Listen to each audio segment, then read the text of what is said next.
अस्सलाम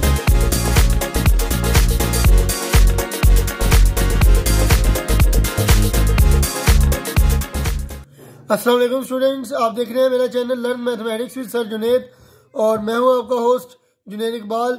और आज हम करेंगे exercise 4.5 calculus by S M. Yusuf की बुक की और इसका क्वेश्चन नंबर 24 हम आज करने जा रहे हैं। क्वेश्चन नंबर 24 क्या है?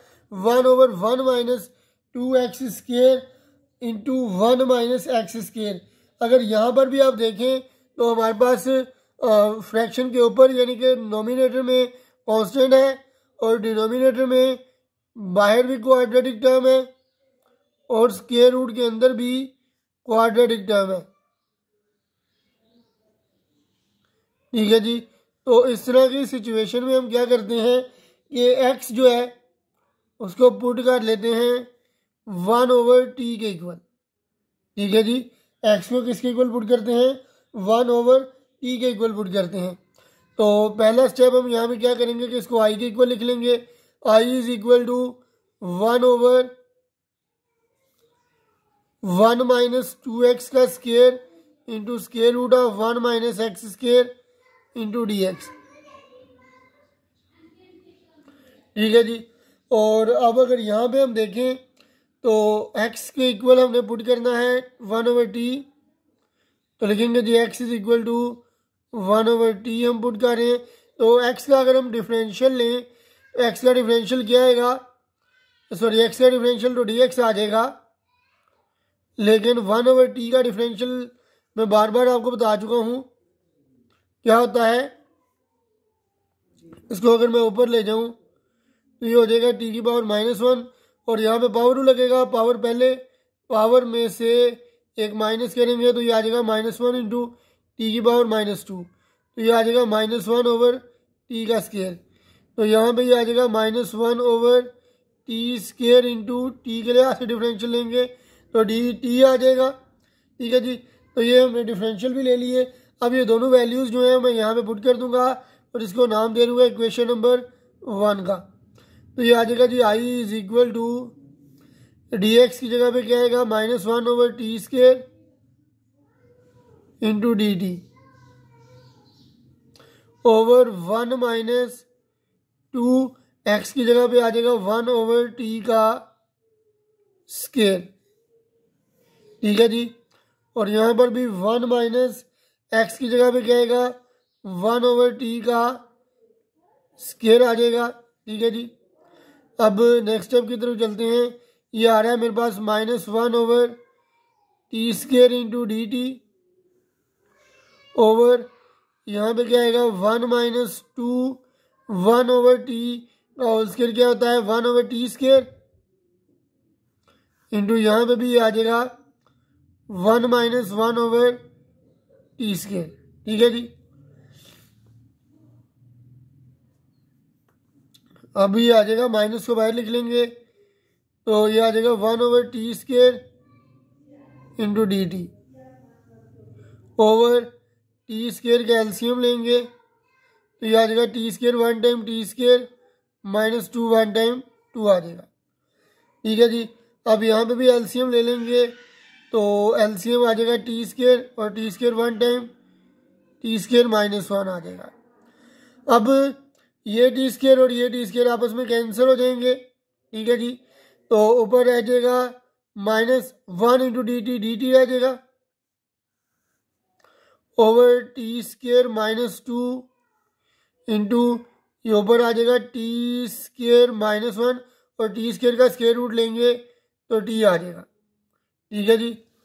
इसको ज़रा ऊपर कर लेते हैं तो ये टी जो है ये ऊपर जाके डी टी के साथ मल्टीप्लाई हो जाएगा तो ये हमारे पास आ जाएगा integration of T into D T over T square -2 into square root of T square -1। ठीक है जी। अब यहाँ पे आप कंडीशन देखें तो मेरे पास किस तरह की कंडीशन बन रही है। ऊपर मेरे पास लीनियर टर्म आ गई है। ठीक है जी। ठीक है, कांस्टेंट नहीं है और नीचे क्वाड्रेटिक और स्क्वायर रूट के अंदर भी क्वाड्रेटिक। ठीक है जी। तो इस तरह की सिचुएशन में अब हम x को 1/t के इक्वल पुट नहीं कर सकते।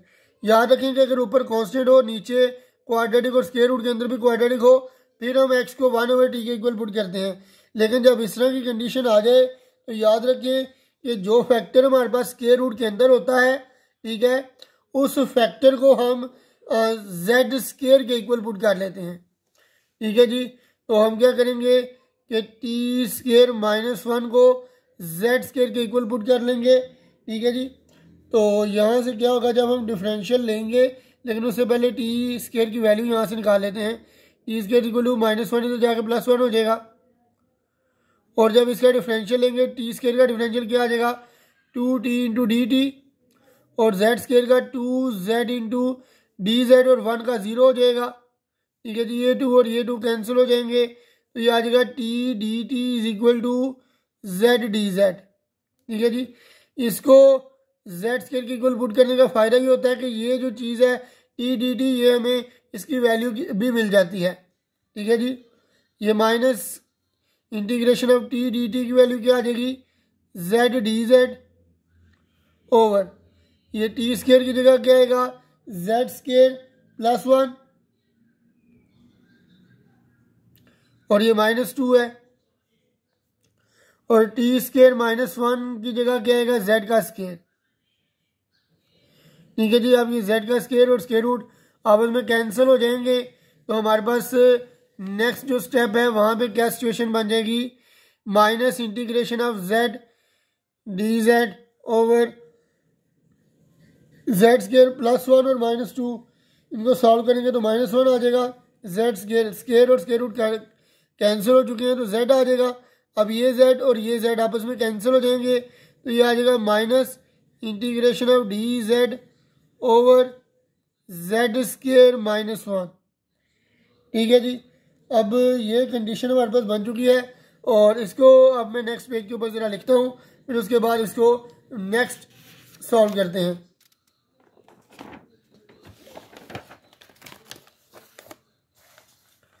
जी हाँ, तो लास्ट स्टेप मेरे पास क्या बना है, minus integration of D Z over z square -1। ठीक है जी।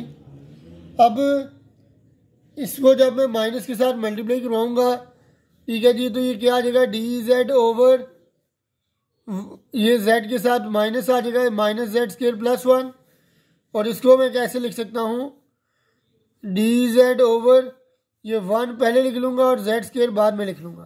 ठीक है जी। तो अभी कौन सी कंडीशन बन रही है ये ज़रा मैं आपको बताता हूँ। Integration of D Z over ये 1 है, 1 का स्क्वायर लिख लेंगे, और ये z का स्क्वायर लिख लेंगे। ठीक है जी। अब यहाँ पे अगर आप देखें तो हमारे पास फार्मूला कौन सा लगेगा इसकी इंटीग्रेशन करने के लिए, तो जी हाँ, यहाँ पे हम फार्मूला लगाएंगे dx ओवर कांस्टेंट का स्क्वायर माइनस वेरिएबल का square is equal to 1/2 into constant into natural log of constant plus variable over constant minus variable. ठीक है जी। तो ये फार्मूला हम लगा लेंगे, तो ये आ जाएगा जी मेरे पास 1/2, और यहाँ पे कांस्टेंट क्या है हमारे पास, 1 है, तो 2 इंटू 1 आ जाएगा, into natural log of constant 1 है, तो ये 1 प्लस, और x की जगह z आ जाएगा, 1 + z, और नीचे आ जाएगा 1 - z आ जाएगा। ठीक है जी। और अब अगर मज़ीद हम देखें तो ये प्लस कांस्टेंट ऑफ इंटीग्रेशन भी आ जाएगा। अब z को हमने रिप्लेस करना है, z की वैल्यू हमने क्या रखी थी, तो याद रखें कि हमने z को इक्वल किया था यहाँ पे T square -1 is equal to z square हमें रखा था, यहाँ से हम z की वैल्यू निकाल लेंगे। जी हाँ, तो टी स्क्वायर -1 को हम रखेंगे z स्क्वायर के इक्वल। ठीक है जी। और यहाँ से हम कोशिश करेंगे कि z की वैल्यू निकाल लें, तो z की वैल्यू यहाँ से कैसे निकलेगी, z दोनों तरफ स्क्वायर रूट लेंगे, तो जेड स्केयर का स्केयर रूट लेंगे, स्केयर रूट कैंसिल हो जाएंगे, तो यहाँ पे आ जाएगा square root of T square minus 1। ठीक है जी, वो यहाँ पे हम पुट कर लेंगे अब। तो ये आ जाएगा जी 1/2 1 टाइम 2 इंटू नेचुरल लॉग, और 1 प्लस जेड की जगह क्या आ जाएगा square root of T square minus 1, और नीचे क्या आ जाएगा 1 माइनस जेड की जगह क्या आ जाएगा square root of T square minus 1 plus constant of integration. अब ज़ाहिर सी बात है, हमें जो क्वेश्चन दिया गया था वो हमें दिया गया था एक्स की फॉर्म में, लेकिन ये अभी भी आंसर हमारे पास आ रहा है टी की फॉर्म में। तो इसको एक्स की फॉर्म में कन्वर्ट करेंगे, तो टी की वैल्यू देखेंगे क्या हमने लेट की थी।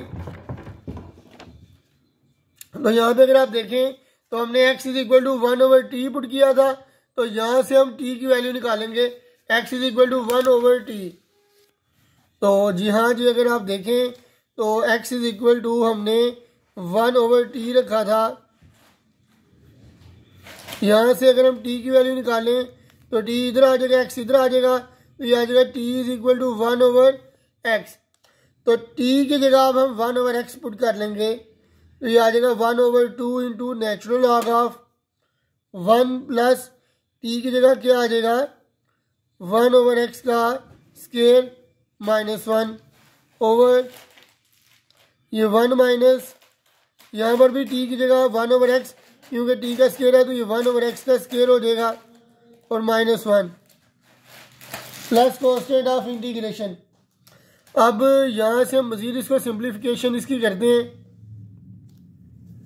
तो ये आ जाएगा 1/2 into natural log of 1 plus square root x square, हम एलसीएम ले लेंगे, तो ऊपर आ जाएगा 1 x square 1 time x square. अब नीचे अगर हम देखें तो ये 1 माइनस स्केयर रूट नीचे एक्स स्केयर आएगा, और ऊपर एक्स स्केयर एलसीएम आ गया, ऊपर 1 और x square 1 time x square plus constant of integration. अब नेक्स्ट स्टेप की तरफ चलते हैं। 1/2 into natural log of 1 plus ऊपर आ जाएगा 1 माइनस एक्स स्केयर। अब एक्स स्केयर का स्केयर रूट लेंगे तो ये एक्स आ जाएगा यहाँ पे। अब इसी तरह नीचे अगर हम देखें तो नीचे भी हमारे पास ये 1 माइनस ऊपर आ जाएगा 1 माइनस एक्स स्केयर का स्केयर रूट, और एक्स स्केयर का स्केयर रूट लेंगे तो एक्स आ जाएगा प्लस कांस्टेंट ऑफ इंटीग्रेशन। अब इसी को नेक्स्ट पेज के ऊपर मैं लिखता हूँ, फिर उसके बाद इसको मजीद थोड़ा सा सिंप्लीफिकेशन जो इसकी रहती है वो कंप्लीट कर लेते हैं।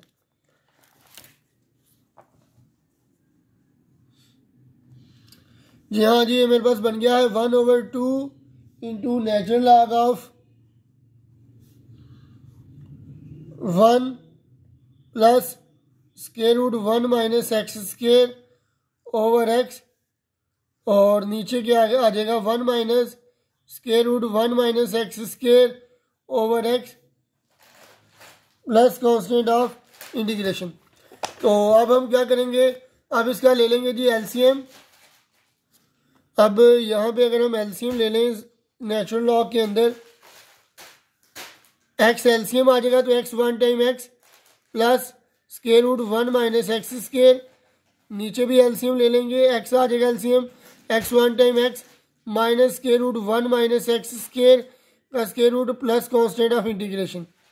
ठीक है जी, अब ये वाला एक्स और ये वाला एक्स कैंसिल हो जाएंगे, तो मेरे पास क्या आ जाएगा 1/2 into natural log of x plus 1 minus x square का स्केयर रूट, और नीचे आ जाएगा x minus square root 1 minus x square का square root plus constant of integration. अब यहाँ पे अगर हम देखें तो आंसर आप यहाँ तक भी लिख सकते हैं, लेकिन हमारी बुक के अंदर उसने इसको मज़ीद सिंप्लीफाई किया हुआ है, तो मैं मज़ीद आपको सिंप्लीफाई करके दिखाता हूँ इसको। अगर नेक्स्ट स्टेप की तरफ हम देखें तो हम इसको पुट कर लेंगे x is equal to cos theta. ठीक है, तो ये आ जाएगा जी 1/2 into natural log of x की जगह पे पुट कर लेंगे cos theta plus 1 minus x की जगह कॉस थीटा, तो एक्स का स्क्वायर है तो कॉस थीटा का स्क्वायर हो जाएगा ओवर एक्स की जगह cos theta minus square root 1 minus x square की जगह कॉस स्क्वायर थीटा आ जाएगा प्लस कांस्टेंट ऑफ इंटीग्रेशन। अब मजीद इसको देखते हैं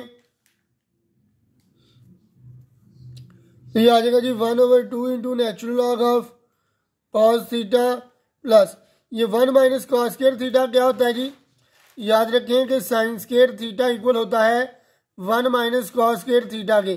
तो 1 माइनस कॉस स्क्वायर थीटा की जगह क्या लिख लेंगे, sine square theta, sine square theta का स्क्वायर रूट,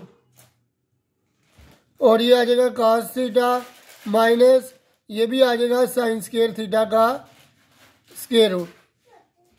अब ये स्क्वायर रूट कैंसिल, ये स्क्वायर रूट कैंसिल हो जाएंगे तो मेरे पास नेक्स्ट आ जाएगा 1/2 into natural log of cos theta plus sine theta, और नीचे आ जाएगा cos theta minus sine theta plus constant of integration.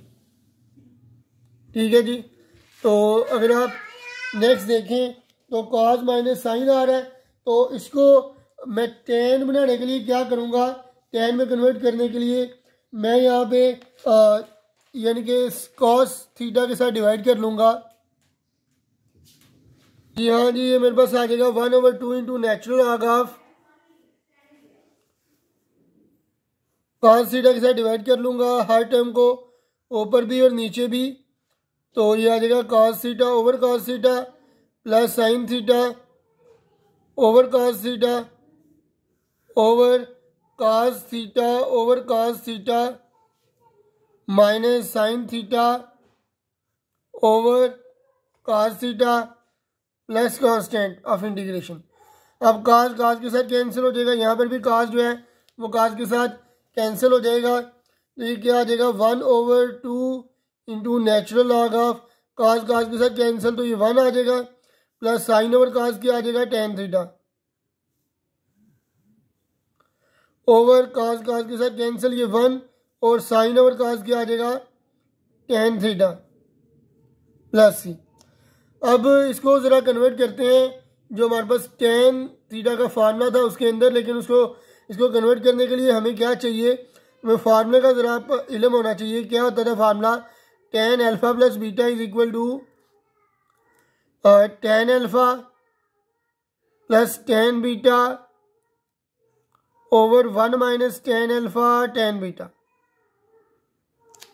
ठीक है जी। तो फार्मूला हमारे पास क्या है, tan alpha plus beta is equal to tan alpha plus tan beta over 1 minus tan alpha tan beta. तो यहाँ पे 1 है, 1 की जगह पे हमें 10 की कोई वैल्यू चाहिए, तो 1 क्या होता है 10π/4 के इक्वल होता है। तो 1 की जगह पे मैं लिख लूँगा 10π/4, और यहाँ पे 1 माइनस यहाँ पे भी कोई 10 की वैल्यू चाहिए, तो यहाँ पे मैं 1 खुद से लिख लूँगा और 1 की जगह यहाँ पे भी 10π/4 लिख लूँगा। तो ये आ जाएगा 1/2 इंटू नेचुरल लॉग ऑफ 1 की जगह पे क्या आ जाएगा 10π/4 plus ten theta over 1 minus इस 1 की जगह 10π/4। याद रखें इस 1 की जगह 10π/4 इसलिए नहीं लिखा क्योंकि हमें ये फार्मूला के अंदर 1 चाहिए था। अब ये साथ आ जाएगा tan theta plus constant of integration. ठीक है जी। अब अगर नेक्स्ट हम देखें तो ये मेरे पास क्या आ जाएगा, तो ये नेक्स्ट आ जाएगा 1/2 इंटू नेचुरल लॉग ऑफ ये क्या आ जाएगा ten alpha plus tan beta over 1 minus tan alpha tan beta. तो इक्वल हो जाएगा टेन अल्फ़ा यानी π/4 और बीटा यानी theta plus constant of integration. अब हमें ज़ाहिर सी बात है एक्स की फॉर्म में इसका आंसर चाहिए होगा, तो एक्स की फॉर्म में आंसर लाने के लिए हम क्या करेंगे, थीटा की वैल्यू निकालेंगे। तो थीटा की वैल्यू हम कहाँ से निकालेंगे, x is equal to cos theta की मदद से। तो x is equal to cos theta को हम यूज़ कर लेंगे यहाँ पे, x is equal to cos theta था, तो इससे हम थीटा की वैल्यू निकालेंगे तो कॉस इधर जाके इन्वर्स हो जाएगा, तो ये आ जाएगा जी cos inverse x is equal to theta. ठीक है जी। तो थीटा की जगह निकालेंगे कॉस इन्वर्स एक्स, तो ये आ जाएगा 1/√2 2 into natural log of 10 π/4 minus theta की जगह क्या आ जाएगा cos inverse x plus constant of integration. ठीक है जी। तो cos इनवर्स x को आप आर्क cos भी लिख सकते हैं। ठीक है जी। तो ये था हमारे पास क्वेश्चन नंबर 24। तो फिलहाल अभी के लिए इतना ही, मुझे दीजिए इजाज़त। अल्लाह हाफिज़।